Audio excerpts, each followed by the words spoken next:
ఏంటన్నా నువ్వు? నిన్ననే కదా బియ్యానికి డబ్బులు లేకపోతే ఎదురింటి పోలే మావ దగ్గర నూకలు తెచ్చి గంజి కాచు తాగాం. ఇప్పుడు ఇన్ని చెప్పావు, ఎలా చెయ్యాలి? నిజమేనమ్మా, ఆ బాబు వచ్చే సంతోషంలో ఆ సంగతి మర్చిపోయాను. ఇప్పుడు ఎలాగమ్మా? ఏమో నాకు తెలీదు. ఈ పూట కూడా గంజే కాచాను, పచ్చడి తప్ప మరేమీ లేదు. అదే పెడదామా? అమ్మో, గొప్ప ఇంటి పెట్టమ్మా. అసలు మన ఇంట్లో భోంచేస్తారంటే గొప్ప, అట్లాంటిది గెంజేట తాగుతాడమ్మా, బాగుండదు. సత్తయ్య గారు ఇలా రండి. ఏంటి బాబు? మీరేమీ అనుకోకండి, నేను కొంచెం అర్జెంట్గా ఇంటికి వెళ్ళాలి. ఇంటికి వెళ్తారా? ఎక్కడ వంట అక్కడే ఆపేసి. బాబు గారికి ఎండాకాలంలో పచ్చి వంట గెంజే తాగుతారంట. ఆ గెంజే సిద్ధం చేయి. బాబు తమరి కాలు కట్టుకోండి. ఇదిగో కాలు కట్టుకోండి, నీళ్ళు వెళ్ళండి.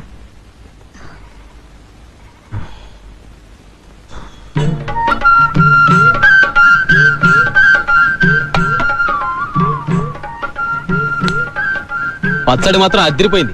అమ్మాయి చేసింది బాబు, దాని చేత్తో ఏం చేసినా అంతే బ్రహ్మాండంగా ఉంటది.